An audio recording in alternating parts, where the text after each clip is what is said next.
Terima kasih kepada moderator. Selanjutnya saya akan memaparkan materi pada chapter 11 mengenai proses terjadinya siklus nitrogen dan fiksasi nitrogen dalam ilmu biokimia dan genetika.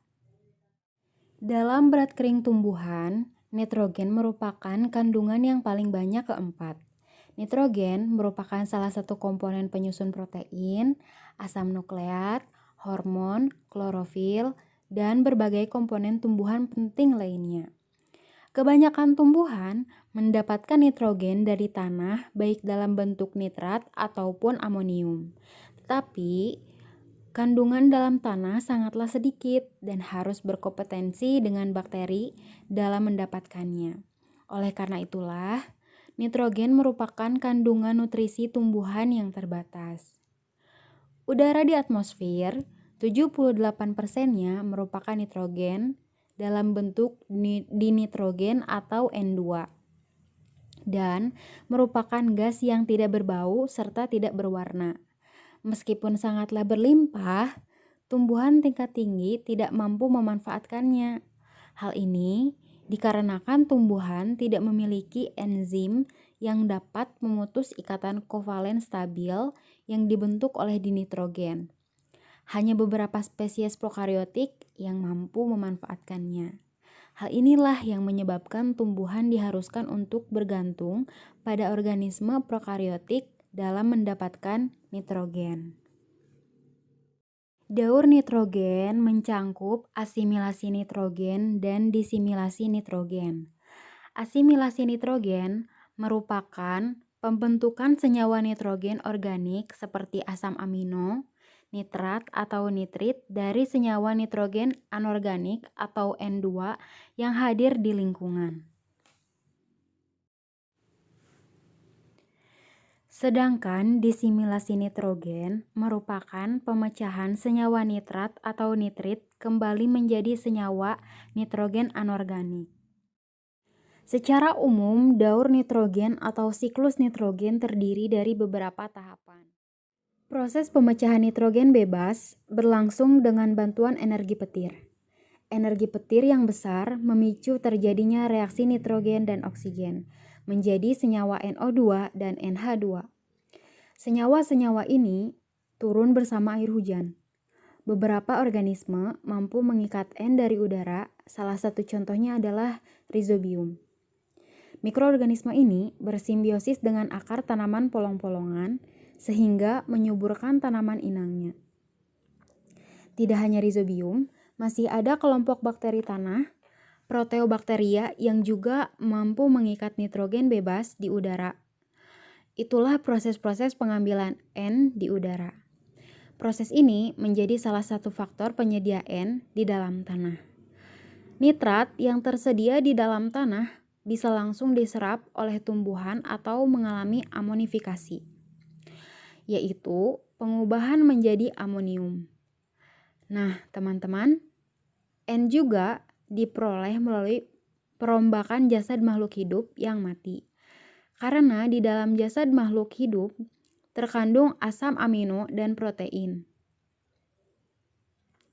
yaitu zat-zat yang tersusun dari nitrogen. Jasad mati makhluk hidup berubah menjadi detritus.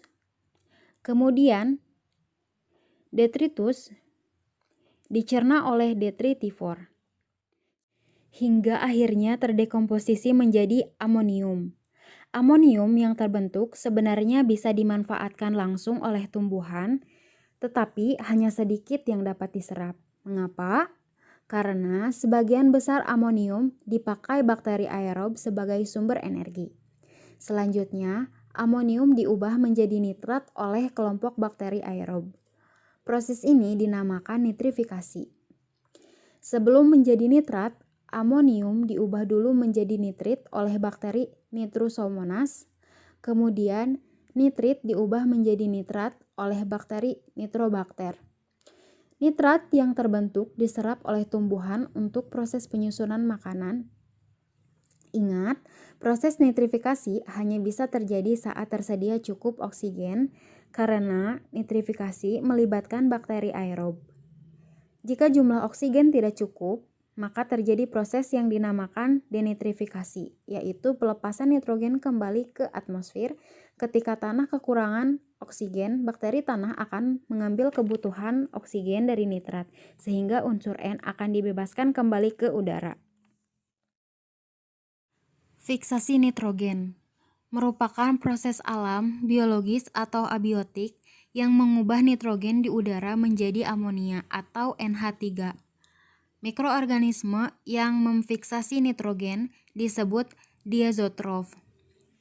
Mikroorganisme ini memiliki enzim nitrogenase yang dapat menggabungkan hidrogen dan nitrogen.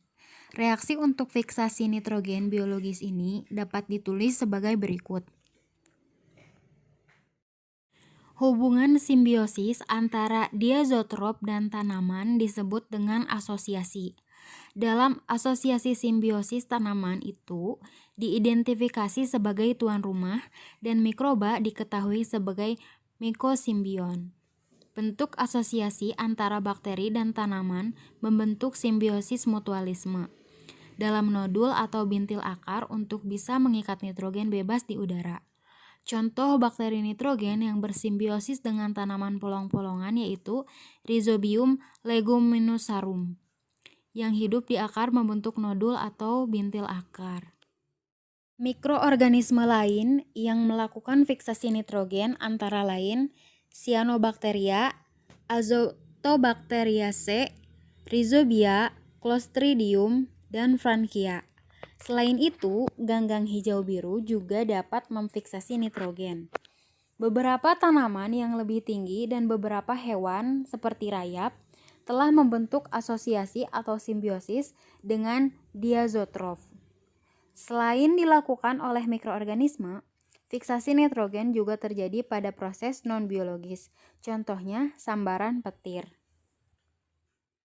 Gambar tersebut menunjukkan nodul atau bintil akar pengikat nitrogen pada akar kedelai atau glycine max.